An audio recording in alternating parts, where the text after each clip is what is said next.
Now, this Saturday in Anaheim, on the outskirts of LA, Matthew Hatton, the little brother of Ricky Hatton, will fight for a world title. It's a daunting task because Matthew has to beat the latest Mexican sensation, El Canelo, Saul Alvarez, the ginger-haired, unbeaten and ruthless child star of boxing. He's just 20 now. He turned pro when he was 15.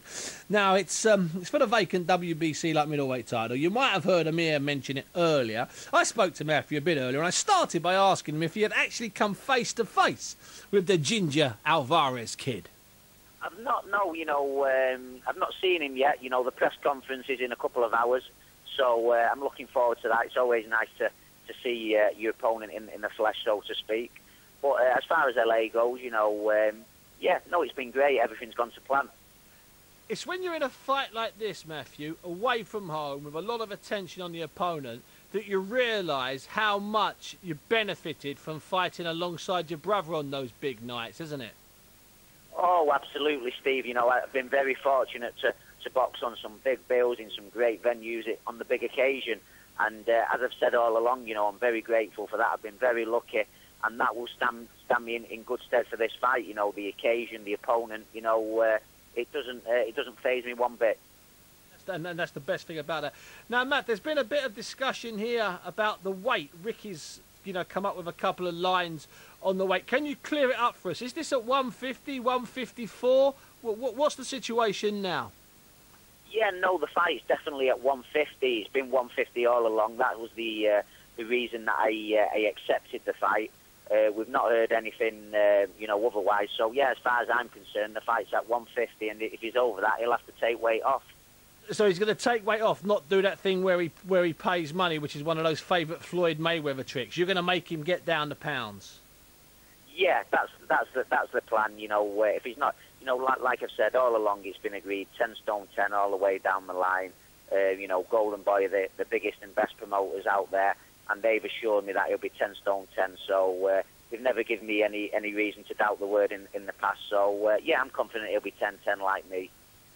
And when you watch when you watch DVDs of this guy Alvarez, El Canelo, Matthew, now you've been around the block a few times. Are you really impressed, or do you just think he's a decent young fighter? What's in your heart of heart, Matthew? Because I know you always tell the truth. What's your first impressions? Yeah, no, I think I am really impressed with him. As you know, Steve, I always speak the truth, and I don't disrespect fighters ever. He's a really good young fighter. He's a good all-rounder. He can box, he can fight. But, he's been very dominant in his fights so far. In his last two fights, he's fought Love More Nadu, Bouldermere, 39 and 38 respectively. They've been good fighters, but their day has been and gone. I'm a fighter. I believe I'm coming into my peak now.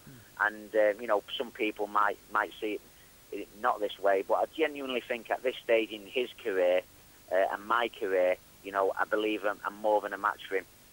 Yeah, and what do you think might be the key to it? Just, your all-round toughness, Matthew, or the fact that you need to use speed, or the fact that you're just not going to let him have it his own way? What do you think might be the key to victory?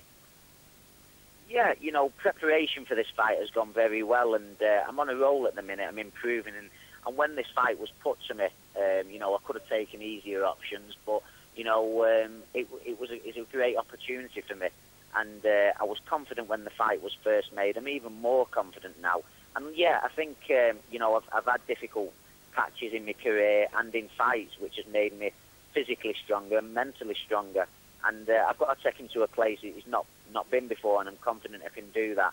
And I just think, if I can drag him into a hard fight, I think he likes to fight at his own pace. If I can get in there and out-hustle him and make him work at a pace that's uncomfortable for him, I think it's going to be a very interesting fight. And I think Saul is definitely the best fighter I'll have faced in my career so far. But I think all round, like I said, those fighters that I've just mentioned, Love More Nadu, Bouldermere, good fighters, but they don't have the drive or the determination that I've got. So I think I'm going to make things very difficult for him, and I am 100% confident I'm going to win this fight. Now, Matthew, and finally, and I really appreciate your time this afternoon. You've got to go to the press conference. Oh, anytime, mate. You've been a pro 10 years now. You've been in some hard fights. A lot of people are giving you stick, which is why I've always defended you on that. The idea that you've had an easy run. because of your brother. And you used that brilliant quote once, which I used again in a paper today. You said, listen, no matter what Ricky can do, he can't take the punches for me once I'm in the ring. And it must be nice. You're out there now. You're the centre of attraction. Your brother's there. You know, he's part of your team. And, you know, it's your name that's up in lights now. You must have slept the last few days with a little sort of chuckle on your face, a little smile on your lips.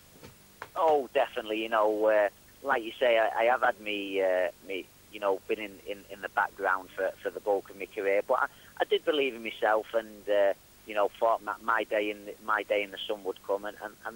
And now it's here, you know, and I've got to take this opportunity. It's a great opportunity. And, you know, this is a fight. A lot of people making me a big underdog in this fight. But I think I've shown in this fight, I've always been the same. I've always said that I'm willing to take on any challenge. I'll take on all comers. And a lot of fighters say that, but when push comes to shove, they don't actually mean it. They find a way to price themselves out of a fight or to get out of a fight. I've said all along I will fight anyone.